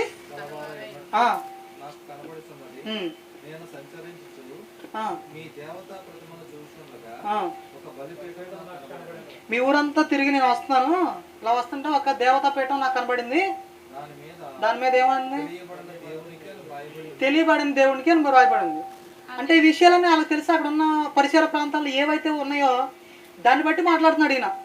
అపొస్తలులైన పౌలు ఏం చేస్తున్నారు అంటే, పౌలు గారు ఏం చేస్తున్నారంటే ఆ ఊర్లో ఏదైతే ఉన్నాయో దాన్ని అంతా అబ్జర్వ్ చేశారు. ఫస్ట్ వాళ్ళు ఉన్న పరిసర ప్రాంతాలు వీళ్ళు ఎలా ఉన్నారు, వీళ్ళ స్వభావం ఎలా ఉంది, వీళ్ళు ఏ విధంగా ఉన్నారని ఫస్ట్ అబ్జర్వ్ చేశాడు. అక్కడ మీరంతా కూడా అతి భక్తి ఉంది, భక్తి కన్నా ఎక్కువ అతి భక్తి ఉంది. అయితే మీ ఊర్లో ఇదంతా నేను అబ్జర్వ్ చేస్తున్నప్పుడు వచ్చినప్పుడు ఒక బలిపీఠం కనపడింది. దాని మీద ఏం రాయబడి ఉంది? తెలియబడని దేవునికి అని రాయబడి ఉంది అని చెప్పాడు. తెలియని దేవుని ప్రకటిస్తానని రాయబడింది కదా అని వాళ్ళ ఉన్న విషయాల్ని చూపిస్తూ వస్తున్నాడు. చదువు తర్వాత కాబట్టి మీరు తెలియక దేవుని యందు భక్తి కలిగి ఉన్నారు దానినే నేను మీకు ప్రచురపరుచున్నాను. మీకు తెలియబడని దేవుడు అని వ్రాయబడి ఉంది కదా, దాన్నే మేము ప్రకటిస్తున్నాం, వేరేది ప్రకటించట్లేదు అని చెప్పేసి నేను చెప్పుకుంటూ వస్తున్నాను. జగత్తును అందులో సమస్తమును నిర్మించిన దేవుడు తానే ఆకాశమును భూమికిని త్రొబ్బోయి ఉన్నందున హస్తకృతములైన ఆలయములలో నివసింపడు. ఆయన అందరికీ జీవమును ఊపిరిని సమస్తమును దయచేవాడు గనుక తనకు ఏదైనా పొదువు ఉన్నట్టు మనుషుల చేతులతో సేవింపబడేవాడు కాడు. ఇప్పుడు వాళ్ళకి తెలిసిన విషయాలతో తీసుకొస్తున్నారండి. తెలిసిన విషయాలతో మీరు ఇలా చేస్తున్నారు, మీ బలిపీఠాల మీద ఏమో రాయబడి ఉంది, తెలియని దేవుని కానీ రాయబడి ఉంది.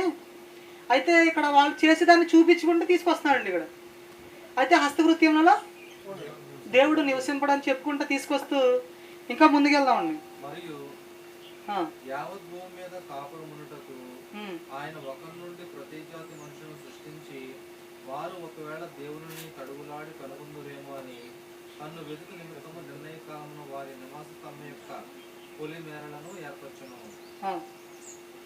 ఆయన మనలో ఎవరికి దూరంగా ఉండేవాడు కాడు. మనం ఆయన ఎందుకు బ్రతుకుచున్నాము, చదివించున్నాము, కలిగి ఉన్నాము. ఇలా చెప్పుకుంటూ ఆయన ఎవరి గురించి తీసుకొచ్చాడండి? మన చిన్నప్పటి నుంచి మనమంతా ఒకళ్ళమే, మనమంతా కూడా తండ్రి పిల్లలమే. అంటే ఒక మనిషి నుంచి మనమంతా పుట్టుకొచ్చింది తప్ప మనం వేరు వేరు కాదు. అవునా కదా? మనమంతా ఒకళ్ళ నుంచి వచ్చాం. ఇలా చెప్పుకుంటూ వచ్చిన తర్వాత దేవుడికి మన దూరం ఉండడండి, మన దగ్గరికి ఉంటాడు ఎప్పుడు కూడా అని చెప్పుకొచ్చిన తర్వాత యేసుక్రీస్తుని పరిచయం చేస్తారు. చూడండి, ఎక్కడ పరిచయం చేస్తారు?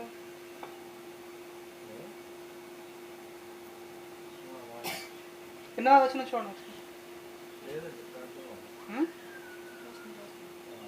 31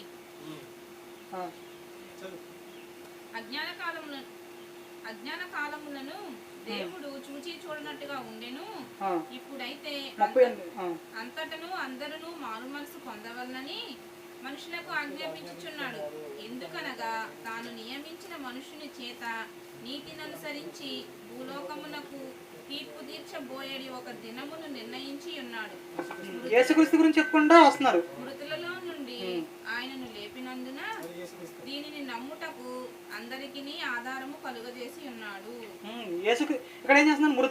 తర్వాత ఇదంతా చెప్పు, దేవుడు మనకు దూరంగా ఉండేవాడు కాదు, ఆయన మనతోనే ఉన్నాడు, హస్తకృత్యంలో నివసింపడు, యేసుక్రీస్తుని మనం పంపించి మన పాపని నుంచి విడుదల చేయడానికి యేసుక్రీస్తుని పంపించాడని చెప్పేసి పునరుద్ధానం గురించి ఏం చేస్తున్నాడు? ఇప్పుడు ఈయన ప్రకటిస్తున్నాడండి. ఎక్కడి నుంచి తీసుకొచ్చాడండి ఇది అంతా? అక్కడ ఉన్న వాళ్ళంతా కూడా దేవుని గురించి తెలియదండి, దేవుని పిల్లలు కాదండి, దేవుని జ్ఞానం అంత తెలియదు. సో వాళ్ళు తెలిసిన అప్పుడు ఏం చేస్తున్నాడు ఆయన?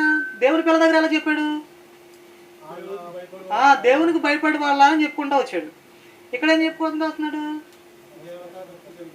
మీరు దేవతా భక్తి ఎక్కువ కలిగి ఉన్నారు, అయితే మీ ఊర్లో ఇలా రాయబడి ఉంది, అయితే దేవుడు హస్తకృత్యంలో నివసింపడు కానీ దేవుడు మనకి ఎప్పుడు దగ్గరగానే ఉంటాడు అని చెప్పి ఇలా చెప్పుకుంటూ ఎవరిని తీసుకొచ్చాడు? యేసుక్రీస్తుని తీసుకొచ్చాడు ఫైనల్గా. అంటే ఈయన ఎలా చేస్తున్నాడండి సువార్త? వివేకంతో చేస్తున్నాడు. ఒక విధానంలో తీసుకొస్తున్నాడు. అక్కడ ఒక విధానం, ఇక్కడ ఒక విధానం. ఈయన దగ్గర ఉన్న విషయాన్ని ఏం చేస్తున్నాడు? వివేకంతో విధానంలోకి తీసుకెళ్తున్నాడు. అంటే ఈయన సువార్త ప్రకటించడం వచ్చంటారా? అవునా కదంటారు? 32 వచ్చిన కదండి ఇప్పుడు చూసాం. మృతుల పునరుద్ధానం గురించి కొందరు అపహాస్యము చేసిరి, మరి కొందరు దీని గురించి నీవు చెప్పినది ఇంకొకసారి విందుమని చెప్పిరి. అలా ఉండగా పునరుద్ధానం గురించి చెప్పారండి. చెప్పినప్పుడు వీళ్ళు ఏం చేస్తున్నారు? కొంతమందికి అసహించుకున్నారు, నచ్చలేదు. కొంతమంది దీని గురించి మాకు అర్థం కాలేదు, మళ్ళీ చెప్పమంటున్నారు. అంటే దీని గురించి అర్థం కాలేదు, మళ్ళీ చెప్పమంటున్నారు అంటే ఆసక్తి ఉంది కొంతమందికి. అయితే వీళ్ళకి దేవుని గురించి తెలియదు. దేవుని గురించి తెలియదు కాబట్టి ఏం చేస్తారు? ఇదంటే మాకు అర్థం కాలేదు, మళ్ళీ చెప్పండి, మళ్ళీ ఒకసారి వివరించండి అని అడుగుతున్నారు. అంటే ఈయన చెప్పే విధానం ఎలా ఉంది? బాగుంది కాబట్టి చెప్పమంటున్నారు. అంటే వాళ్ళకి ఏంది తెలియదు? దేవుని గురించి తెలియదండి. ఈయన ఎన్నో విషయాలు ఫస్ట్ నుంచి వాళ్ళ ఊరి విషయాలు స్టార్ట్ చేశాడు. అవునా కదా? ఫస్ట్ ఎక్కడి నుంచి స్టార్ట్ చేశాడండి? వాళ్ళ ఊరి విషయాలు స్టార్ట్ చేశాడు. మనం ఏం చేస్తున్నప్పుడు కొంతమంది మన ఏరియాలో కూడా కొంతమంది దేవుని గురించి తెలియదు, హిందువులు ఉంటారు. మనం ఏం చేస్తాం? మన ఊరి స్టార్టింగ్ గురించి చెప్పుకుంటూ వస్తాం. కొన్ని విషయాలు వాళ్ళకి తెలిసిన విషయాలు చెప్పుకుంటూ వస్తాం. మన ఊరిలో ఒక వ్యక్తి ఉండేవాడండి, ఎంత కష్టపడేవాడు తెలుసా, అతను ఏ విధంగా చేసేవాడు తెలుసా అని వాళ్ళకి తెలిసిన విషయాల గురించి చెప్పుకుంటూ వస్తాం. డైరెక్ట్గా బైబిల్ వెంటనే తీసేసి సామెతలు చూద్దామా అంటే లేకపోతే కీర్తనలు చూద్దామా? అపోస్తల కార్యాల్లో చూద్దామా? బాగుంటుందా? విధానం ఉందా మన దగ్గర? ఈయన ఏం చేశాడు? చరిత్రను తీసుకొచ్చాడు. ఎక్కడ దేవుని పిల్లల దగ్గర ఏ విధంగా మాట్లాడాడు? దేవునికి భయపడే వారులారా, మీ పితరులు ఏం చేశారు మీరు తెలుసా? మీ పూర్వవారు ఏం చేశారు తెలుసా మీకు? ఇట్లా చేసి యేసుక్రీస్తుని చంపేశారు తెలుసా మీకు? మీ దేవుడిని మీ పితరులు ఏం చేశారు తెలుసా అని చెప్పుకుంటూ వచ్చాడు ఫస్ట్. తర్వాత ఏథెన్స్లో ఉన్న వాళ్ళు వాళ్ళకి అన్యజనులు, వాళ్ళకి దేవుని తెలియదు. అయితే మీ ఊర్లో ఎలా ఉన్నాయి తెలుసా మీకు? ఇవన్నీ విషయాలు మీకు తెలుసా? మీరు తెలియదని ప్రకటిస్తున్నారు తెలుసా మీరు? అయితే తెలియదాన్ని ప్రకటిస్తున్నారు కదా, దాని గురించి మీకు చెప్తున్నాను. అయితే దేవుడు ఆ రాళ్ళలో ఉండడండి, హస్తకృత్యంలో ఉండని చెప్తున్నాడు. చెప్పుకుంటూ వస్తూ మనలోనే ఉంటాడు, మన దగ్గరే ఉంటాడని చెప్పుకుంటూ ఆయన ఎలా ప్రకటించుకొచ్చాడు? సువార్త ఈ క్రీస్తు గురించి చెప్పడం స్టార్ట్ చేశాడు. అలా చెప్పుకోకుండా ముందే యేసుక్రీస్తుని స్టార్ట్ చేస్తే వాళ్ళకి ఏమైనా అర్థమైందా? అర్థమవుద్దా? అప్పుడు కొన్ని సందర్భాలు యేసుక్రీస్తు గురించి చెప్తే ఎలా విన్నారు వాళ్ళు? అసలు యేసుక్రీస్తు చెప్పొద్దా బాబు అని ఖండితంగా చెప్పారు.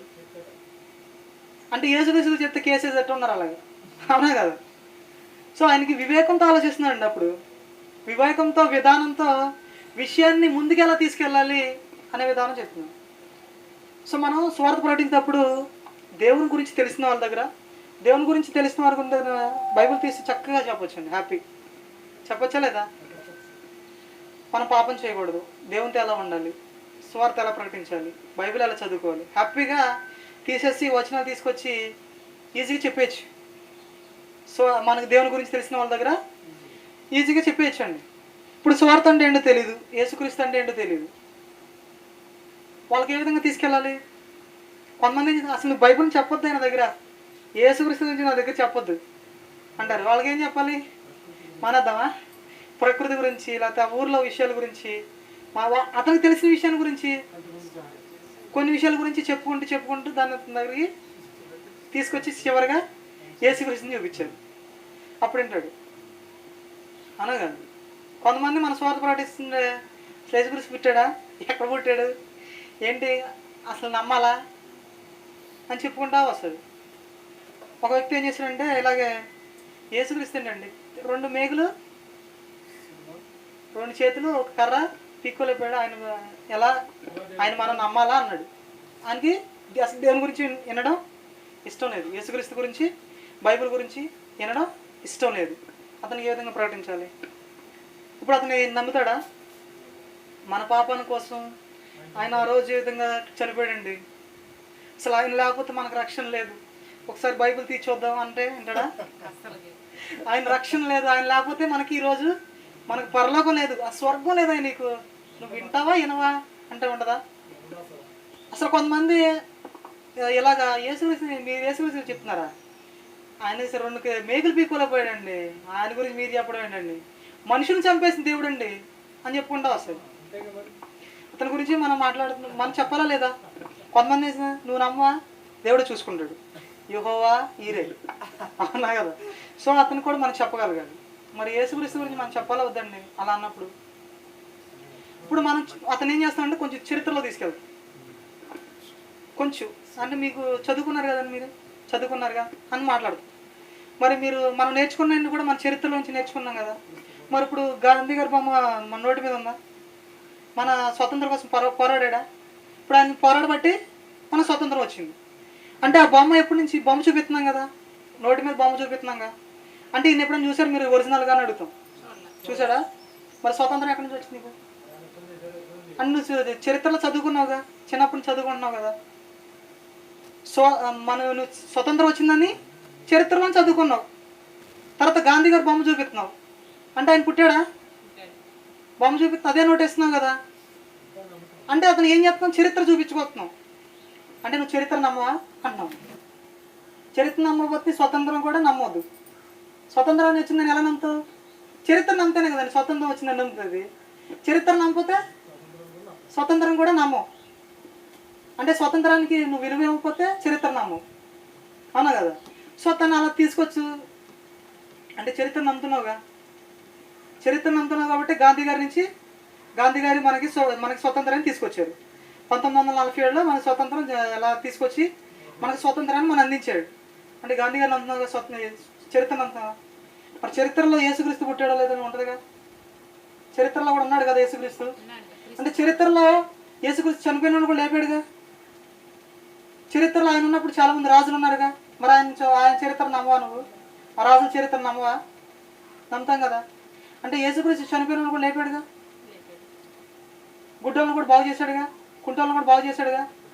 అంటే చనిపోయిన వ్యక్తులు కూడా ఆయన లేపాడుగా. అంటే చనిపోయిన వ్యక్తి, ఈ చనిపోయే వ్యక్తి మరి ఆయన బతికించుకోలేడా అని డౌట్ వస్తుంది వాళ్ళకి. నేను ఒక మాట చెప్తాను, వాళ్ళకి ఏం చెప్తానంటే, ఒక తండ్రి ఉన్నాడండి, ఒక తండ్రి ఉన్నాడు. తండ్రికి 10 మంది పిల్లలు, తండ్రికి 10 మంది పిల్లలు. ఆ 10 మంది పిల్లల మీదకి ఎవడన్నా వస్తే తండ్రి తన ప్రాణాన్ని అడ్డేస్తా లేదా? కావాలంటే అవతల చంపేస్తాడు కూడా, అంత సామర్థ్యం ఉంది ఆ తండ్రికి. కానీ అదే తండ్రి ఏం చేస్తాడు తెలుసా?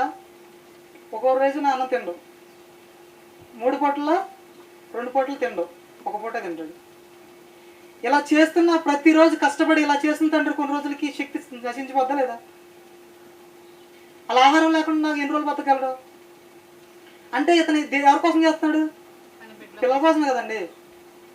మరి ఆ 10 మంది పిల్లల కోసం 100 మందిని చంపేసి సామర్థ్యం ఉందా దానికి? ఉందా లేదా? ఉందంటారా లేదంటారా? ఉంది. అలాంటి ఆ పిల్లల కోసం ఇంత ఇతరులను కూడా చంపేసే సామర్థ్యం ఉన్న వ్యక్తి పిల్లల కోసం పస్తులు ఎందుకు ఉంటున్నాడు? అవునా కదా? ఏమండి, 10 మంది పిల్లల కోసం ఇతరులని కూడా చంపేయడానికి రెడీ ఉంటే అది వీరత్వం అండి, వీరత్వం. అదే తండ్రి తన పిల్లల కోసం 1 పూట తిని 1 పూట తినకుండా ఉన్నాడండి, దాన్ని త్యాగం అండి. త్యాగానికి వీరత్వానికి తేడా తెలియదండి. ఒక రాజు ఉన్నాడండి, రాజు ఎంతమందిని చంపేస్తాడు? ఎప్పుడు? యుద్ధంలో చంపేస్తాడు లేదా? అదే వ్యక్తి తన పిల్లల కోసం చనిపోతూ ఉంటాడు కొన్ని సందర్భాలు. అది అక్కడ చేస్తే ఏంటి? వీరత్వం అండి. అది ఇక్కడ చేసింది త్యాగం. త్యాగానికి దానికి తేడా తెలియదండి. యేసుక్రీస్తు కూడా చేసింది త్యాగం అండి. మన కోసం చనిపోవడానికే వచ్చాడు ఆయన. చనిపోతాను ఇదే వ్యక్తి ఏమని అడుగుతాడు తెలుసా? మరి యేసుక్రీస్తు పుట్టక ముందు చాలా వచనాలు రాయబడి ఉంది, ఆయన వచ్చి మన కోసం చనిపోతాడని రాయబడి ఉందిగా. మరి చనిపోలేదా? అడుగుతాడా లేదా? ఇక్కడ వాక్యానుసారంగా వచ్చాడు, వాక్యానుసారంగా చనిపోయాడు. అంటే మన కోసం త్యాగం చేశాడండి. అది ఆ త్యాగాన్ని వాళ్ళు గుర్తించట్లా. అది త్యాగాన్ని గుర్తెరగాలి. ప్రతి సందర్భాల్లో ఒకే విధంగా ఆలోచిస్తానంటే కుదరదు. ఇప్పుడు యుద్ధం చేసేటప్పుడు నా ప్రాణం త్యాగం చేస్తానండి అంటే ఎలా ఉంటుందా? యుద్ధం కోసం నా ప్రాణం త్యాగం చేస్తానంటే చచ్చిపోయే వరకు పోరాడాలని చెప్తాం మనం. ఒక రాజు సైన్యానికంటే అంతకంటే ముందుండి ఏం చేయాలి? తన ప్రాణం పోయే వరకు పోరాడు. సైన్యానికంటే ముందుండాలి. సైన్యానికి తన రాజ్యాన్ని చంపకుండా, తన సైన్యానికి ఏం కాకుండా చూసుకోవాల్సిన బాధ్యత ఎవరికి ఉందండి? రాజుకు ఉంది. లేదండి నేను త్యాగం చేసేస్తాను, నేను అందరికంటే ముందే నన్ను చంపిన అంటే ఎలా ఉంటుంది? అప్పుడు పోరాడు. వీరత్వం తెలియదండి. అప్పుడు వీరత్వం బయటపడదు. అప్పుడు ఒకవేళ కొంతమందిని చంపేసి కొంత యుద్ధంలో చనిపోతాడు లాస్ట్కి, దాన్ని ఏంటది? త్యాగం. చనిపోయినప్పుడు దాన్ని త్యాగం అనాలి. కొంతమందిని ఆ యుద్ధంలో చనిపేసినప్పుడు దాన్ని వీరత్వం అనాలి. వీరత్వానికి త్యాగానికి వాడికి తేడా తెలియదు. అవునా కదా? సో ఈ విధంగా మనం స్వార్థ ప్రకటించగలిగితే, ఈ విధానంలో మనం చేయగలిగితే, వివేకంతో చేయగలిగితే స్వార్థ అనేది చెప్పడం ఈజీ అండి. ఈ విధంగా చెప్పుకోకుండా నా ఇష్టం వచ్చినట్టు చేస్తాను, ఇలాగే చేస్తాను, నువ్వు ఎలా చెప్పినా వినాలి, చదువు లేని చెప్పినా అలా వినాలి, చదువు ఉన్నవాడు చెప్పినా చదువు లేనివాడికి ఎలా చెప్తాను, చదువు ఉన్నవాడికి అలాగే చెప్తానంటే అంటే మనం ఎలా స్వార్థ ఎలా చేయమన్నాడు? పాముల వల్ల వివేకంతో, పావుల వల్ల నిష్కపటంగా ఉండాలి. కొంత స్వార్థ ప్రకటించేటప్పుడు ఇతరుల యొక్క విశ్వాసాన్ని మనం దెబ్బతీయకూడదండి. వాళ్ళ విశ్వాసంలోకి మనం వెళ్ళకూడదు. అయితే కొన్ని సందర్భాలు చూపిస్తారండి, ఇలా వేరే విశ్వాసాలకు వెళ్తారు కదా మీరు, అట్లా చేయకూడదు కదా అని చెప్పుకుంటూ వస్తాం. కీర్తన గ్రంథం 115 అధ్యాయం 4వ వచనం, 4 నుంచి 8 వచనం ఒకసారి చూస్తే,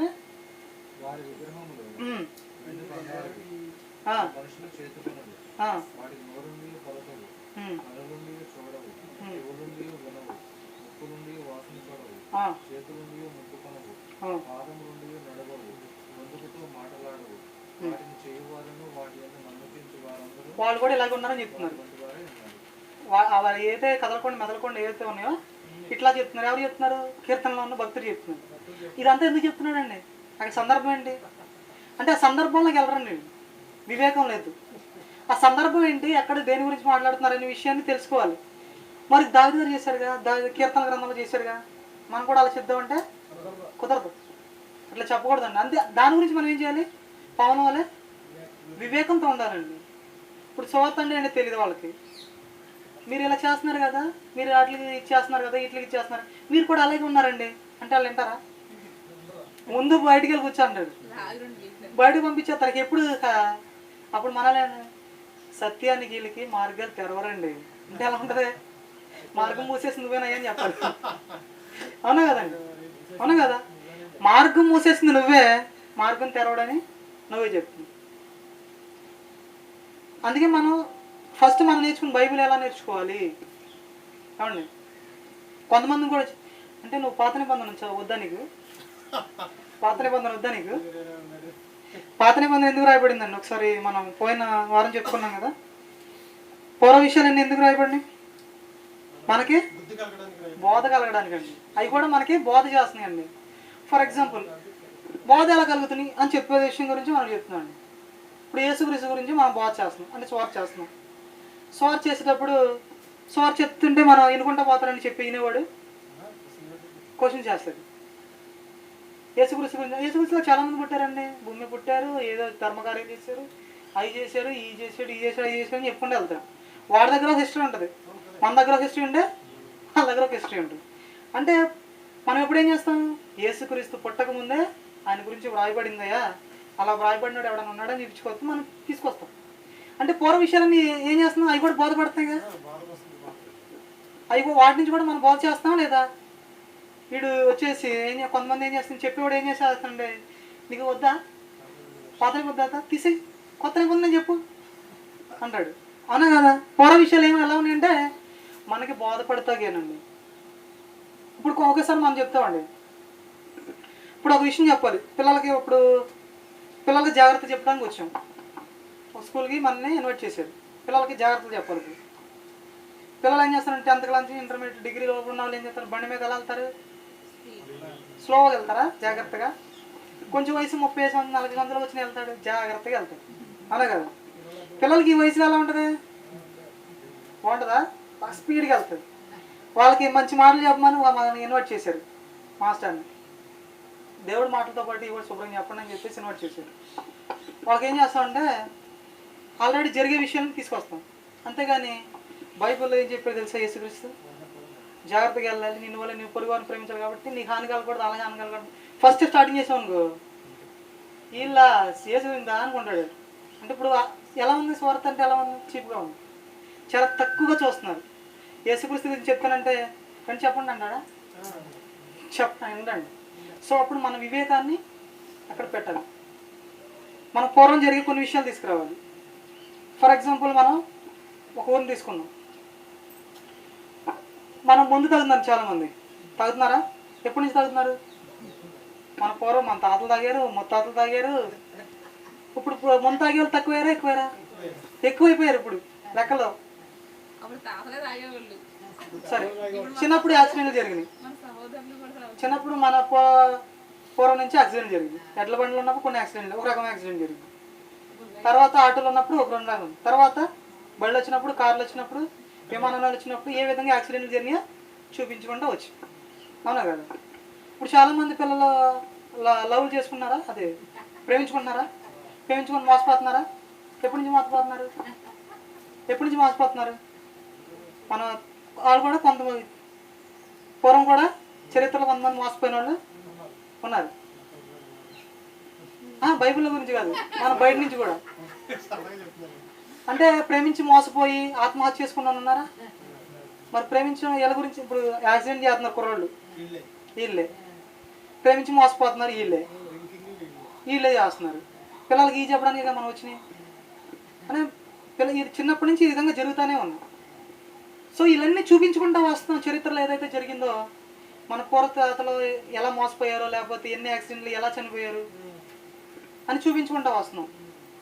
కానీ మారుతున్నారండి, అవునా కదా?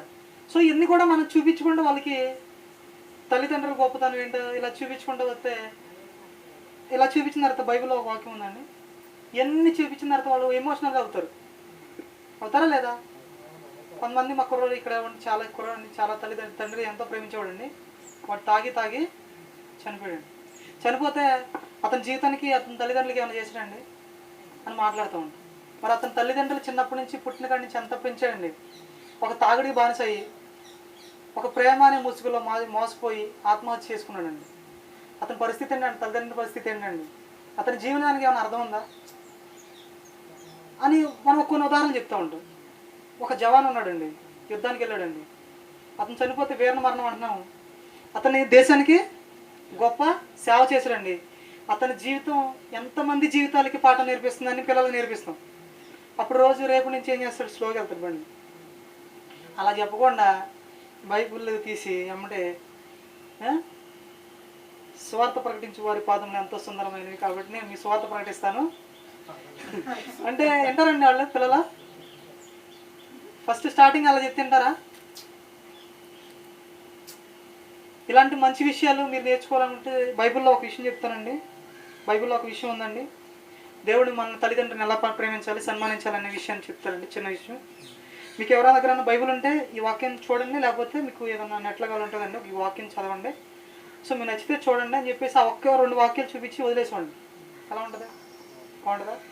అలా కానీ స్టార్టింగే తీసుకెళ్ళిపోయి ఏం చెప్పకుండా బైబిల్ తీస్తున్నామండి. అపొస్తలుల కార్యాలు ఉందని చూసుకోండి అన్నాం అనుకోండి, ఎలా ఉంటుంది? అన్నా కదా? ఇప్పుడు అసలు చదివే లేదు, వాళ్ళకి ఏమీ లేదు. వాళ్ళ దగ్గర ఎలా ప్రకటించాలి? కొన్ని విషయాలు మన ఊర్లో విషయాలు తీసుకోవచ్చు, ప్రకృతిలో విషయాలు తీసుకోవచ్చు. సో ఇక్కడ వివేకంతో ప్రకటించాలండి. సో ఈ విధంగా మనం సువార్తను ప్రకటించగలిగితే సువార్తని ముందు తీసుకెళ్లాల్సిన ఉంటాం. చెప్పేటప్పుడు వాక్యాన్ని మనం సువార్తను ప్రకటించేటప్పుడు ఇతరుల యొక్క మనోభావాలు దెబ్బతినకూడదు, విశ్వాసాలు దెబ్బతినకూడదు. అవునా కదా?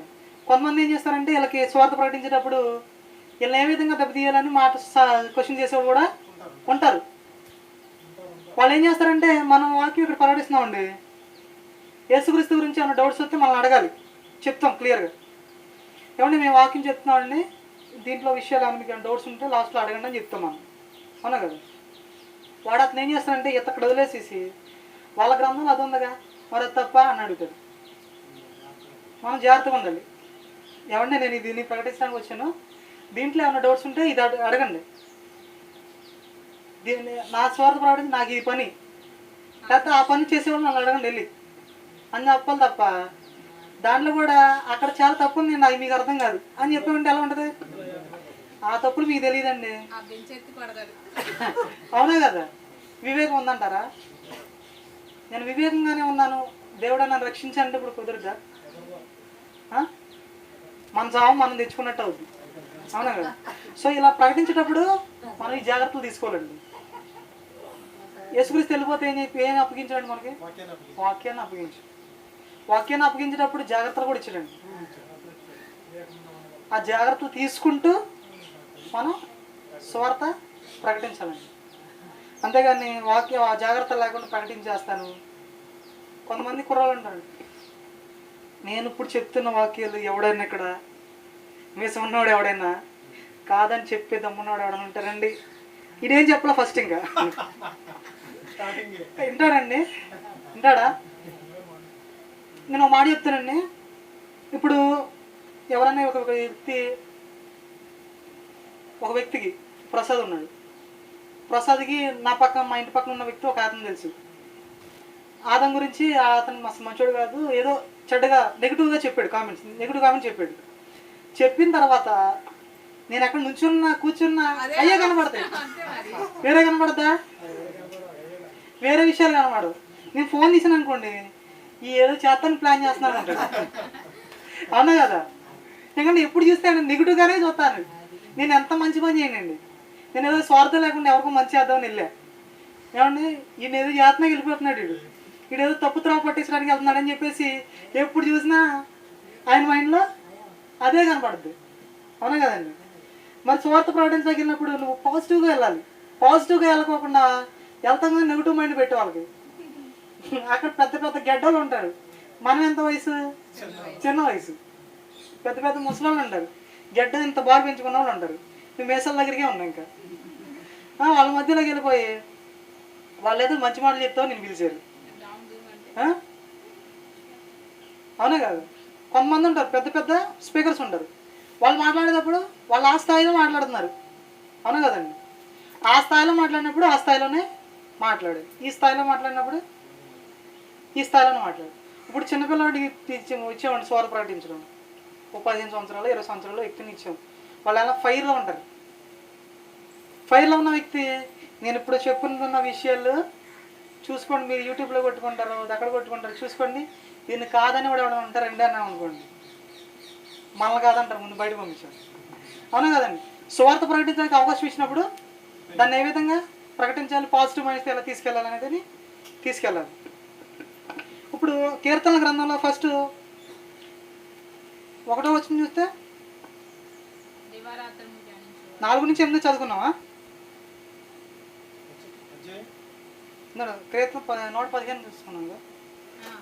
1వ అధ్యాయంలో ఏముంది? 1వ వచనంలో 115:1 మాకు కాదు యెహోవా మాకు కాదు, నీ కృపా సత్యమును బట్టి నీ నామమునకు మహిమ కలుగును గాక. వారి దేవుడు ఏడి అని, వారి దేవుడేనని ప్రశ్నిస్తున్నారండి వాళ్ళు. అన్ని జనులు చెప్పుకుంటున్నారు ఏమని? దేవుడేడి దేవుడేడు అని చెప్పుకుంటున్నాడు. అప్పుడు ఈ విషయాలని చెప్పుకొస్తున్నాడు ఈయన. అవునా కదా? సందర్భం ఏంటండి? అన్ని జనులు దేవుడు దూషిస్తున్నారండి. అక్కడ దూషిస్తున్నాడా లేదా? ఎప్పుడు? కీర్తన కాలంలో, అంటే 1000 సంవత్సరాలు పూర్వమేనా? అప్పుడు చెప్తున్నాడు. ఇప్పుడు అప్లై చేస్తానంటే సందర్భాన్ని చెప్తున్నాడు, సందర్భానుసారంగా చెప్తున్నాడు. అప్పుడు అన్ని జనులు ఏం చేస్తున్నారు? ఏడు మీ దేవుడు ఎక్కడున్నాడు రమ్మని అని చెప్పుకుంటూ వస్తున్నాడు. వీళ్ళు ఏమనుకుంటున్నారు? అక్కడ ఉన్న వస్తువులనే దేవుడు అనుకుంటున్నాడు. అప్పుడు ఆ సందర్భానుచితంగా అప్పుడు మాట్లాడుతున్నాడు వాళ్ళతో. సందర్భాన్ని వదిలి పెట్టేసి ఇక్కడ మాట్లాడుతానంటే నువ్వు స్వార్థ ప్రకటించగలిగినప్పుడు స్వార్థ ప్రకటించాలి. అవునా కదా? బయట విషయాలు చెప్తానంటే కుదరదు. వాళ్ళ మనోభావాలు దెబ్బతీసి వాళ్ళకి చెప్తానంటే చెమ్మే కొట్టినారు తను అంటాడండి, తిరిగి చెమ్మే కొట్టేస్తాడు. అవునా కదా? సో స్వార్థ ప్రకటించేటప్పుడు జాగ్రత్తలు తీసుకోవాల్సిన అవసరత ఉంది. ఈ విధంగా స్వార్థ ప్రకటించగలిగితే ఒక వ్యక్తిని మనం రక్షించగలుగుతాం. మనం ఒక వ్యక్తిని రక్షించే స్వార్థ ప్రకటించాలి, కానీ ఒక వ్యక్తిని నెగిటివ్ మైండ్లో తీసుకెళ్లే స్వార్థని వాళ్ళ నెగిటివ్ మైండ్లో తీసుకెళ్తే ఎప్పుడు ఎండన్నాడు. ఒక వ్యక్తిని స్వార్థ ప్రకటించవచ్చు, బ్రతికించవచ్చు ఆత్మీయంగా. అవును కదా? స్వార్థ రాంగా వెళ్తే అన్ని చంపేయచ్చు కూడా. ఏ విధంగా? ఆత్మీయంగా చంపేయచ్చు. ఇంకా ఆడు ఆత్మీయంగా విషయాలు చెప్తానంటే ఎండండి. ఇక ఆడు లోకంలోనే లోకరీతిగానే చనిపోతాడు. ఇక ఆడికి ఎంత చెప్పండి స్వార్థ ఎక్కదు. ఆత్మీయంగా అన్ని రక్షించలేము. సో దానికోసం మనం ఏం చేయాలంటే మనం వివేకంతోనూ నిష్కపటంగా చెప్పాలి. ఎప్పుడు ఏం చెప్పాలి, ఎవరు చెప్పాలి, ఎలా చెప్పాలి, చదువుకున్న వ్యక్తుల దగ్గర ఎలా మాట్లాడాలి, చదువు లేని వ్యక్తుల దగ్గర ఎలా మాట్లాడాలి అనే విషయాన్ని మనం గ్రహించి వివేకంతో విధానంతో విషయాన్ని ఏంటో తెలుసుకొని తీసుకెళ్ళాలి. అంతేగాని విషయం తెలియకుండా, విధానం తెలియకోకుండా, వివేకం లేకుండా, నిష్కపటం లేకుండా నిస్వార్థంతో చెప్పుకుంటూ వెళ్తానంటే స్వార్థ అవదండి. సరే, ఈ చిన్న పాఠం దేవుడు దీవించిన కాక చిన్న ప్రార్థన చేసుకున్నాం. తండ్రి, ఇంతవరకు మీ సువార్త ఏ విధంగా ప్రకటించాలి, క్రైస్తవుల మధ్య ఏ విధంగా ప్రకటించాలి, క్రైస్తవులేతర ఏ విధంగా ప్రకటించాలి, తండ్రి చదువుకున్న వారి మధ్య ఏ విధంగా ప్రకటించాలి, చదువు లేని వారి మధ్య ఏ విధంగా ప్రకటించాలి, చదువుకున్న వారికి ఏ విధంగా ప్రకటించాలనే విషయాన్ని మాకు ఇంతవరకు నేర్పించి తండ్రి, అలాగే ఈ సువార్త ప్రకటిస్తున్నప్పుడు లోక జ్ఞానం కూడా కొంతవరకు నేర్చుకోవాలి, లేకపోతే వాళ్ళు వినరు అనే విషయాన్ని మాకు తెలియజేసినందుకు మీ స్తోత్రం నాయన. అలాగే తండ్రి మేము అధ్యయనం చేసిన మాటల్లో కానీ మాట్లాడలే ఏ విషయం ఏదైనా తప్పులు ఉంటే క్షమించి నాయన, ఆ తప్పుల్ని మేము సరిదిద్దుకొని ముందుకు నడుచుకోవడానికి సహాయం దయచేసి తండ్రి, మీ చిత్తమైతే వచ్చే వారం కూడా మంచి విషయాలు నేర్చుకోవడానికి సహాయాన్ని దయచేయమని యేసు నామములో చిన్న ప్రార్థన అడుగుతున్నాను తండ్రి. ఆమేన్.